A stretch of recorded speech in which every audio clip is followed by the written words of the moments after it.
and then they just took things under control. I feel like that's where things are going, even for game 2 right now. For Selengo and Red Giants, this is again why we were wondering, how do you utilize this kind of lineup that you brought to the table? You're playing around arrows and walls right now, essentially. Cram has been pretty much delayed. I mean, he's tried if the flicker is up, if it's available, maybe something can happen, but right now it's just kind of a farming game for them. Oh no. Speaking of, the damage! Of course, that's the lethal counter, which will be an execution no matter how tanky you are. The flicker from Crab wasted. And now they still want to go for this buff. Uni stunned up and Uni dead! Look at this kill squad coming up from Aurora Gaming. Oh. You can't even primal wrath out of that. You just get dunked on with a lethal encounter. Cram was gone in an instant, it felt like. And there's a big problem with this Ballman and the rest of Aurora Gaming right now. TNZ, what a difference, of hero from going from the Hirara now to the Ballman, where you're basically spinning to win, shredding down some of the armor. And imagine, Wolf, we haven't even seen Siggy Boom utilized yet. He's just been doing his thing, being in the gold lane, having the gold lane experience, sometimes double laning if you can. We know that Claude needs some time to go ahead and build up that power spike, hit the 3 items. Hell, the rest of Aurora Gaming has completely allowed that to happen here. For sure. They do want to get a chain stun onto Pagu, but Pagu just stands there. Very tanky tree. Aurora Gaming will not be contested in this turtle take there. Did you see how much damage the lethal counter with the retribution can do? I saw. It's very lethal, as they would say. He's now like 40% HP that he's able to get. Turtle didn't stand a chance, man. Turtle didn't stand a chance. I don't know. Maybe the Lord will do better because TNZ right now, there's going to be more Ballmans popping up in your ranked games. I'm sure after this, just like the Mias. Now everybody has an answer. Now that we've seen Hanabi and Mia in games of the future, people are like, it's all viable. Oh, purple buff. Purple buff, you're mistaken again. This purple buff is officially Aurora Gaming's. It's no longer Uni's.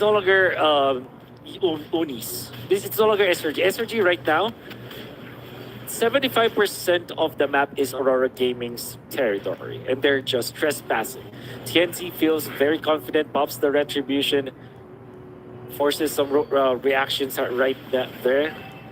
And when Uni puts himself into the purple buff of Aurora Gaming, he's not going to be able to find anything. Like, SRG are now fighting for scraps, essentially. Against what Aurora Gaming is giving them.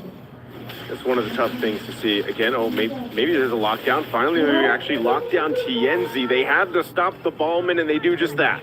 The Taunt, as well as the Wrath of the Dryad, taking out Stormy, and that will actually result into an Aurora Gaming push in the middle.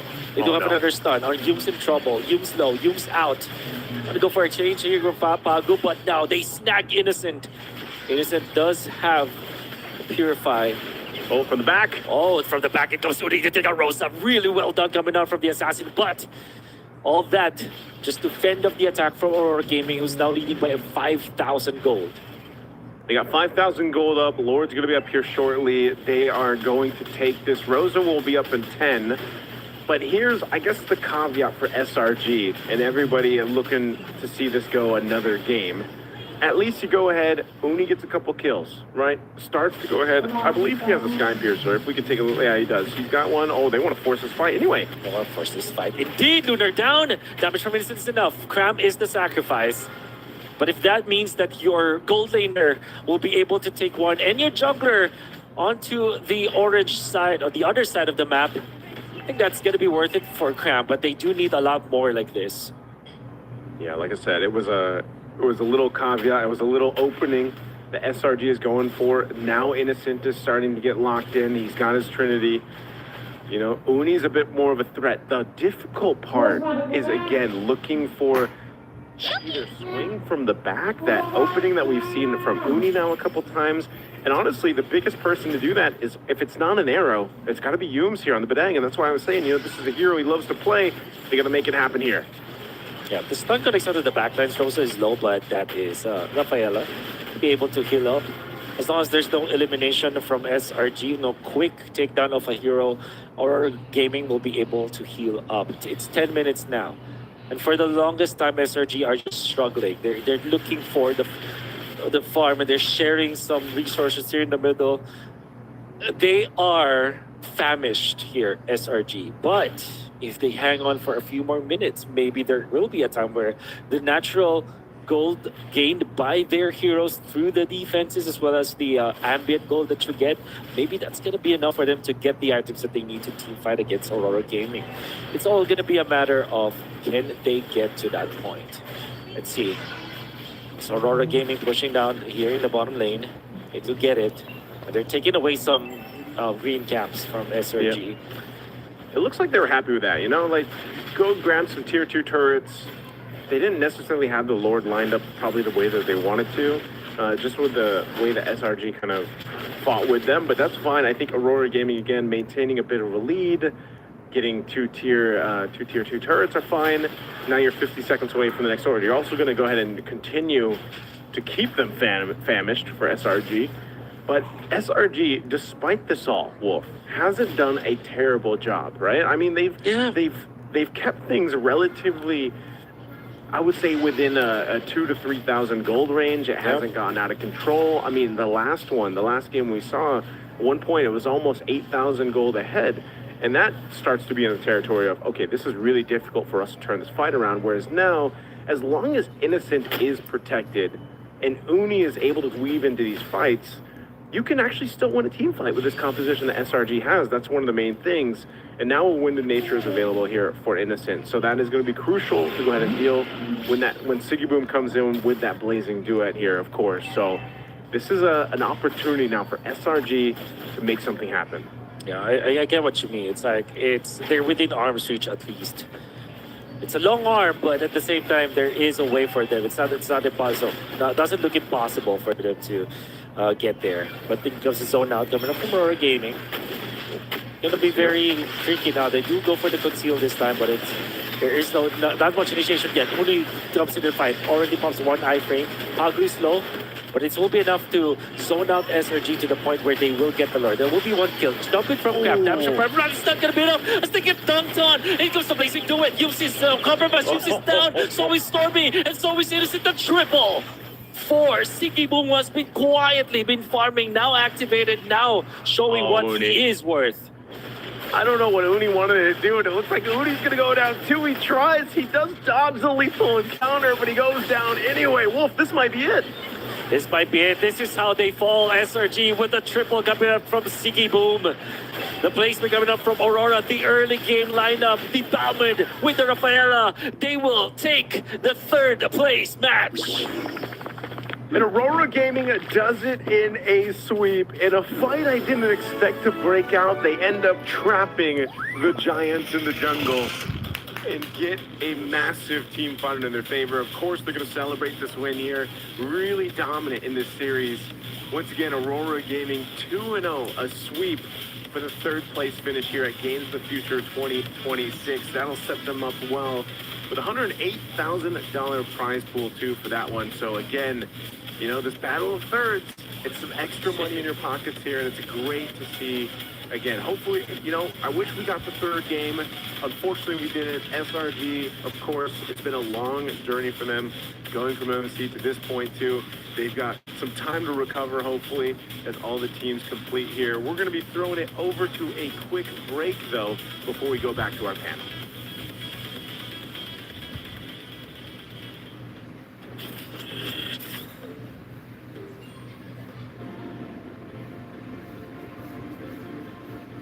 Welcome aboard Air Astana. Our airplane flies into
Just promise we are right back after that cool video. I mean, let's not forget this team that have put the effort right in to bring all these into a good fruition right up to the screens, of course, for the broadcast. I mean, you are seeing a lot of stuff on your screens. It wouldn't be possible with all these broadcasting. You just watch the hard work, long time, and a very big all the matches and checking that you're seeing about the great interviews quite soon. You're going to be seeing that. As for them to get the trophy, I mean, let's be real, everybody's got equal chances. We have Ludwig, Kyrie, Sands, Keyboy, and of course, Kelra. I mean, we are seeing the finalists for this year. And Shogun, Nenail, Morino, Finn, and Iman for their. We are a few seconds away from starting, Silborko. Yeah, like we got Shogun, we got Iman here at the podcast, and they were saying that they would like to fight anybody, and they actually made it to the grand final. So people were expecting it's going to be Aurora versus team of Onic, but no, it isn't. There's no copy paste. It's a different grand final, and we got to experience a great game. And people are getting slowly ready now, and we're actually getting ready to see our grand finals here in beautiful Jack Arena. And we'd like to give our awards to our casters. Take it away, gentlemen.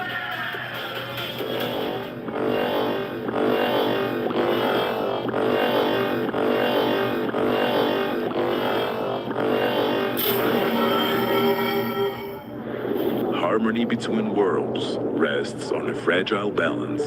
Legends of the Great Step tell of the sun-headed man who helped maintaining the connection between the worlds for centuries. But sometimes, the very nature of existence disrupts the natural order of things. When the ancient power left the sun-headed man, the balance shifted.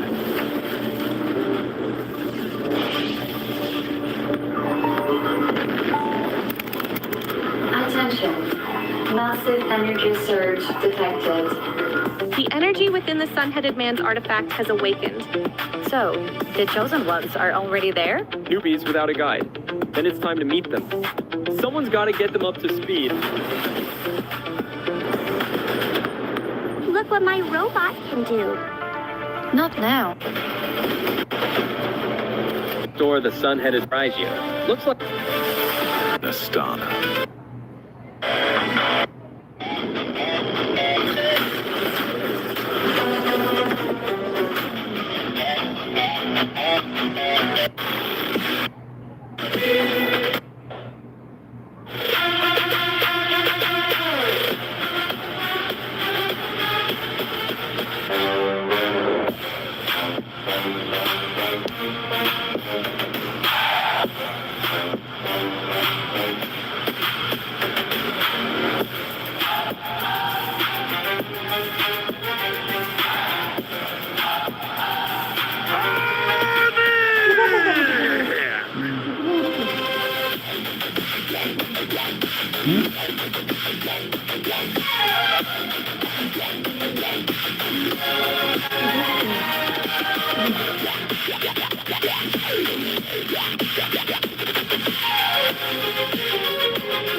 And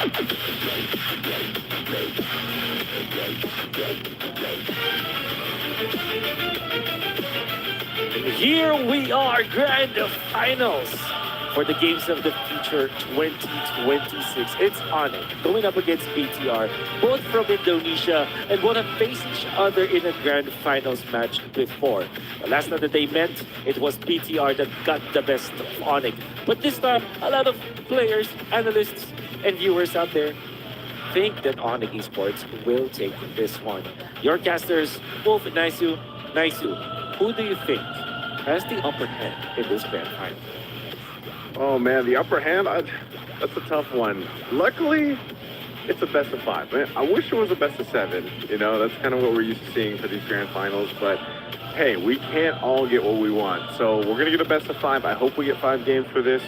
I do have to go ahead and say that Onic has really, I feel like, adjusted really well to the current meta. Again, we talk about the meta that's developed over the past couple months. It's kind of changed here and there. There's been some great picks, the Mias, the Hanabis, the Ballmans, everything else. But I will say that Onic, I feel like, could get the upper hand in this. But BTR has showed us, man. Like, BTR has showed us some amazing things. I think now, even if you're Onic and you're, you know, wondering, oh, how do we play against the potential for Emon to just take a Mia? Or like, again, who's going to get the Hirata pick? Because both junglers can play it amazingly, you know, or who's going to go ahead and grab the Raphael or the Matilda now that we're seeing more of that. And both these teams love the Barrett's pick as well. I think that's another standout thing that you're going to have to fight for here, because it's just, there's so many power picks, and these two teams know each other so well. And now they know the meta so well, because they've all just, everybody's been going through all these international runs, right? And now it comes down to this. So if I had to absolutely choose Wolf, I think I would lean a little bit more now for Onic. And there's a lot of science, and a lot of mathematics that can prove that that's the case. And I'm already just convinced that Onic has built themselves or trained in the past few days in a way that they have allowed their players to have so many options in actually getting into the metagame, right? Because we saw how good they were with assassins, with fighters in the gold lane. They can now use, apparently, the supporting heroes for Keyboy once again, when Keyboy was a lot of good stuff that to say, like, again, they're behind them. You know, we get the full 5-game series. If we don't, just please not a sweep. But Bigatron by Vitality, you're going to be on that blue side, man. I think this is where we start to see the standard stuff, you know, more of the standard stuff and the kind of traditional trades going on. I think we might even see a contest for Selena come through, where they might give 1 game to Moreno, honestly, to get the Selena, because I think some teams are starting to really figure that out too. Yeah, and I guess the thing that you have to consider here for BTR is, what is their priority? Are they more focused on the Eman hero? Because there was a time where they do prioritize Eman's hero, but it felt like yesterday they can actually put it, you know, lower priority with Mia, especially in a matchup where Kelra and Eman is going to be at the same stage. It's the gold standard versus the gold standard stopper, so that will be an interesting match, to say the least. When you said that Eman used to be a raider, one of his rivals back then was Kelra when he was playing for Omega back then. So it was I would love to see. And I think you just kind of let that be there, you know, let that be the case. You prioritize elsewhere. And I think the biggest priority with these two teams, obviously between Kyrie and Nile, you want to go ahead and lock in your jungler, of course, which is the Hirata trade. That's where we're going to go here, unless it's, of course, banned in this last red side ban, because you could just grab it for Nile. Same thing, man. Fanny. Both of them like to play the Fanny. So I think this might be, again, one of those things where maybe a Fanny comes up. I mean, by the way, again, over the course of days, every single time we've seen Onic play, there has been a ton of Onic fans out there. So, and I think everybody's really happy too. Kyrie's English. Anyways, Kyrie today the GOAT popped in my chat. I asked him, who is the best jungler right now? And he said, Kyrie, without a doubt. Oh, man. Without a doubt. Yes. And that came from the GOAT. That came from the GOAT. Oh, man. You know what? I have to agree, man. I agree with everything you pointed out. You know, basically perfect, right? But let's see. He's going to get the Hirata, the first try at it. So this is... I think every single time that hero pops up now, we've all just know, okay, Sky Piercer, Hirata. Game 1 plan for the opposing team. Don't let them get stacked, especially fully stacked on the Sky Piercer, because it literally seems unfair, man. If Fanny, you get a power pick over here too for Shogun, you grab yourself the Barretts, you have some decent, go in the gold lane. But at the same time, the Beric is also a good hero, and they pair it up with this Uranus. So there's not much lockdown for Onic, whereas for BTR, you already have the Pajito Barret days, where the Fanny is now being picked. And jungler is the best to your ability. So your tanky dudes, but also your crowd control. Or Moskov, the ban here for me. Hero to pair up with the Hirara. So that's probably why the Ruby is being banned by BTR. So instead of doubling down on the Kelra bans, they just banned the Vexana, which is a hero that Sims showed us that they can actually play. I think the Valentina is the best pick here for Suns, but there is also some merit of picking up a Lilia, for example, or Selena. No, it's not available. Selena banned out, yeah. So other than that, we'll probably gonna ban that out. So now, if you are on it, you just pick up your mid now. Yeah, they'll do that. Louis Yi. You pick up the Louis Yi. This was banned out a couple times, but then it was shown in the last series, and there's that you can't discredit the diversion, man. The diversion little routine before where. Or do they go to Varia then they put in get a touch afterwards. So I like how Bigatron has responded, and then they already have 3 good meta hero picks. They close it out with a good catch, which is more of a stabilizer for the lane. It's a reliable sword. He's kind of protected. You're kind of covered here. If you need help in that lane, again, that's why that Louis is picked up. It's really strong to just go ahead and ultimate down to that gold lane if you need to. Yeah. The reason why I say there is all right, the burst. There is no question about that when it comes to the carry. The carry, you just output so much damage in a short period of time. So they got that covered already. When I say that they needed that they can get reach out of the carry, is that you're looking at the heroes that are melee from the side of BTR. So it's not like you have to reach too far when you're playing this carry. It's the heroes of BTR. When you pick up the Maleficant, then you're already okay. The only problem, though, that I'm going to say about Onic, and this also pertains to Reach, is that there is no legitimate threat to the Novaria. That's why I felt like the Novaria was a good last pick for BTR. I also predicted that it will be the case. If you're looking at this Moreno Novaria, this guy is going to have the easiest game out of all of the people in the lobby right now, because there's not much reach. Well, let's find out. We're jumping into it. It's game 1 here in this best of 5 grand final. Games of the future 2026. Will Onic end up being champions once again? Or will Bigatron by Vitality make something happen here? Already in the mid lane, a little bit of action. Of course, poking back and forth. There's only so much that can be done. I feel like early game with the Novaria, but still, no battle spells actually going to be expended just yet. Good chill about it. Gonna be curious how Onic will, how BTR will utilize this lineup that is really front-facing against Onic. Apart from the Novaria, everybody wants to dive in front of Onic. And Onic, they do have 2 tanky dudes, but they only have 1 tool to really hold down BTR, and that is this Wrath of the Dryad, which means that Suns will have a lot of responsibilities with a duality being propped. Granted, the Wrath of the Dryad is a good tool to allow the Suns to continuously proc the duality passive, but it is going to be a difficult task for the Sergeants for sure. See if he's able to do it. This first turtle's up. Both gold laners going to go ahead and chill in the gold lane while this is just going to be a 4v4. Niall's going to go ahead and grab his buff, but they might just go for this. A little bit of a taunt. Unbreakable on Keyboy. He's got to go ahead and back off and disengage. Lutfi got the consecrate. They got control of this first turtle, so Onic might be able to secure this. Let's see if they make it happen. Kyrie able to get the retribution off, but they're going to go for the fight anyway. And Lutfi trying to get away. He's going to get chased down, and they will take him with the Daytona's welcome. Oh, good duality, but here comes Niall to the back line. He's got people lined up, but it's just not enough. And now the diversion going to be used. Already a couple kills for Onic. They're looking for Niall.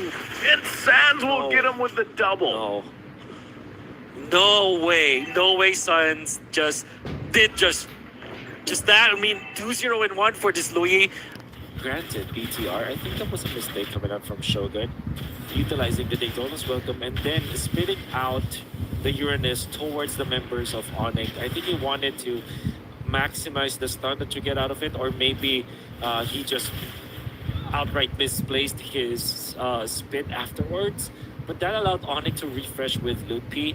And of course, the Bans staying in front for a long time means that the duality, dispersion, is, the damage output of Suns will be just really high because you're just constantly throwing away your orbs, and the rotation that you get with the second skill of the Louis. Combine that together, your backlines are getting ricocheted so much that they end up just being blown away by Suns, which is literally what happened in there. And then the teleport afterwards, my god, Louis coming on from Suns, that guy's scary. I think the Louis is going to just be a pickup that we see more and more, maybe even unless some major changes happen between now and the next tournaments, of course, but it's working out really well, especially when you have the Wrath of the Dryad from the Velrek. It just makes things happen. Look at this. They're going for the purple buff. They want to put pressure on Niall's buff, and they'll do just that. Notice too, Kyrie on the Hirana, he locked in his Fury Hammer. Then he's starting to just go with the Sky Piercer because he wants to start building stacks early on, I believe. And that's all possible. You know, you got an early kill on, you've got momentum in your favor. You're 3,000 gold ahead at this point. And now the second turtle is up. Kyrie, go ahead and start this one up. Emon is here though, so now gold laners will be a part of this fight. Everybody rotating down for this objective. Half health from the turtle, unbreakable. Oh, Daytona's welcome. Going to be charged in. Shogun taking quite a bit of damage. Is it the Avatar of the Guardian? Actually, that's quite a bit of damage too as Shogun falls. Niall gets the turtle. He's going to be able to go ahead and do a bit of damage before he gets out. But Bigatron by Vitality might have got the turtle, but they lost two. I see the vision now for BTR. They will go for the aggressive move on Shogun with the Daytona's welcome that was going to be quickly followed up by the Avatar of the Guardian. Not literally quickly, but it will be layered properly wherein after the Daytona's welcome, you already have that Avatar of the Guardian with extra knockup and taunt afterwards. It's a chain stun between the Barons as well as they cannot catch us. They go in bottom lane. Okay, Keyboy unfortunately going to die there, but it made sense what Onic wanted to do. They give a kill over, and they didn't overcommit because I thought Kyrie with a couple stacks might have tried to do something, but they just kind of pull off there. That turret's almost down. That's one of the main things that Onic wanted to go ahead and do, give the killer that advantage. You can already see the advantage building up though too in the jungle, man. Kyrie, again, a couple levels ahead right now of Niall. He's been taking his buffs. He's about to hit that level 10. And he continues to do so. Just as he does, he hits level 10. So that gives him, again, an advantage that he can work with into the next turtle. But so far, Niall at least has been able to swing in, do a little bit. Threat like this on Sands, even doing more than a little bit as he takes him out. Good play there. I didn't know if he'd be able to get him that fast, but he does. Well, with the help of his teammates, and of course, the fact that you have a lot of damage coming out from Moreno, especially if that Astral Echo is already laid up, that allowed for BTR to burst down at Suns and shut him down. Has been a problem for them for quite a while now. 6 minutes in, there's a lead that Onic have already built, and it's 15 seconds before the next turtle. Lutfi already clearing the mid, whereas Keyboy, he wants to position aggressively as well up top. Maybe help his teammate Kelra here push before they prep for the turtle. Yeah, so they got that push going in. Last turtle of the game is up. Still a couple thousand gold ahead right now is Onic. Kyrie has control of this turtle. We'll see if they do anything, but Niall's just going to go down to the bot. They're going to trade it for a turret for the turtle. So they go for that. Diversion going to be used. This is what we were talking about, though. They send themselves down towards this bottom side, but that turret will be pushed. So this is about as good as it gets for Bigatron by Vitality right now. Daytona's welcome into the turret. Astro Echo combo. The Avatar, the Guardian will be able to catch him, even with the revitalized Keyboy falls. The tree down again, but now in mid lane, Kyrie's there. They get the duality proc. He wants to get the stack here on Shogun. Does he actually have it? He doesn't. He has to get away. Too much of a threat there under the turret.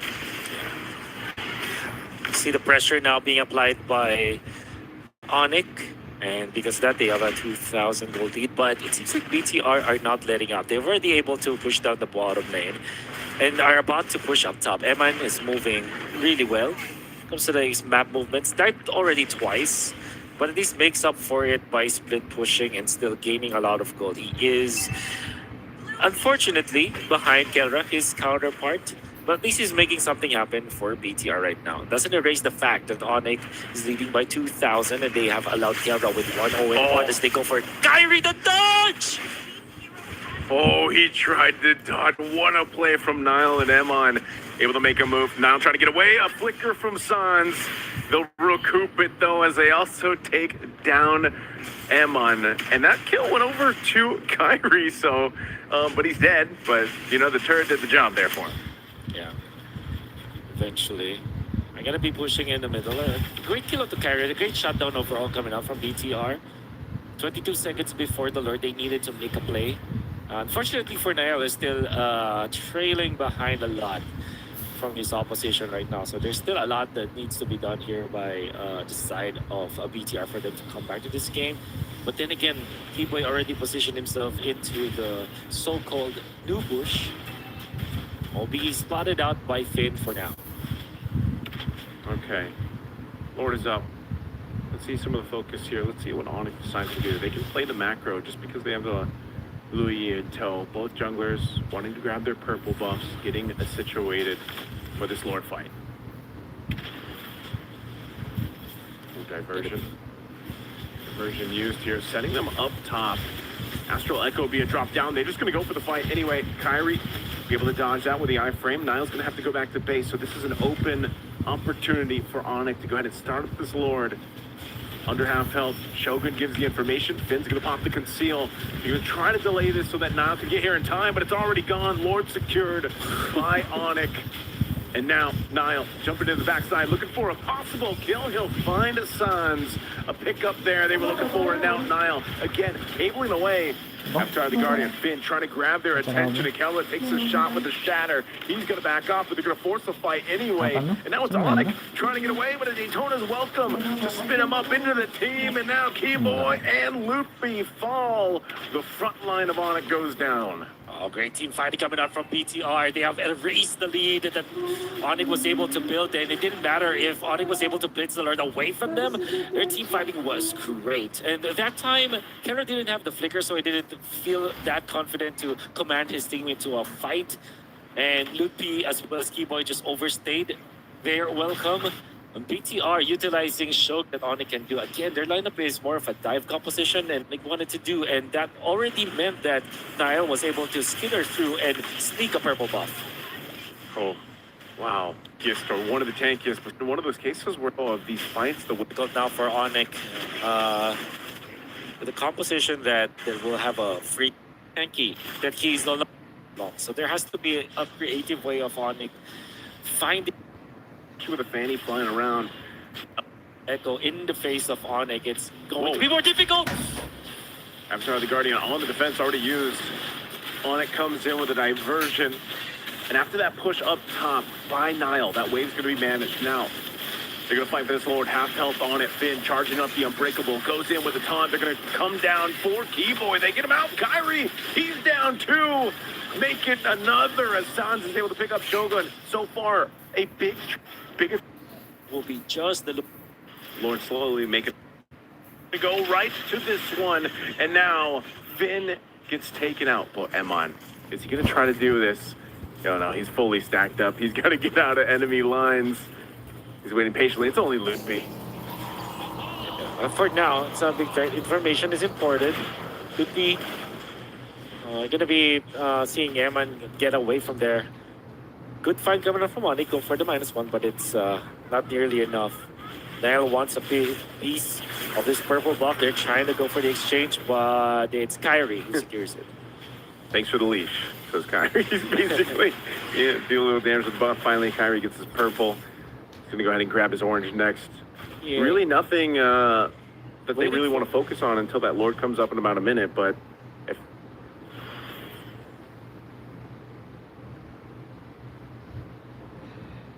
maybe if they can get a kill here. Maybe if they can get a kill, make something happen. Again, Lord's not going to be up for 40. Yeah. It's going to be a long time for both teams to recover with this one. Kyrie going in for the Blade of Despair as his 5th full item in this game. Lutpi actually went for the Sky Guardian helmet, which I wanted to talk about earlier, which is interesting because you generally want resistance rather than raw HP as well as regeneration because you have plenty of that anyways. But I guess because of the amount of poke that BTR is throwing at him, it feels like, okay, maybe during long team fights, during Lord dances, maybe I can get out of the fight, regen up by myself, then try to fight another day. But now in comes the Lord, spawned at 17 minutes. Onic will defend their bottom lane. A little bit of long lane setup out there coming out from Lutpi. Diversion gonna be used. BTR just... They're gonna go for Shogun. They're gonna go right for Shogun. He didn't have the stacks. And now he's taken out. They're gonna go and dissipate. Keller's got the room to work with here, but oh! Niall goes in! Moreno will cap out the kill even with a wind of nature. So BTR turns it around, 2 fall. They're gonna be looking for more. They're chasing down Kyrie. Moreno might be able to get a shot. Niall's gonna go ahead and join in. Cable's not gonna connect on that one. That's not where he wanted, but he gets Lutpi anyway. BTR will win that fight. And it was one that Onic started for Shogun. Niall jumping in. He takes out Keyboy like cutting down a tree. And now it's only Kyrie to watch the base turret down. He's got to try to dodge, but he can't. They get wiped out. And BTR will take game 1. Both teams getting what they want when it comes to the draft, but eventually Vitality. When we said that their draft looks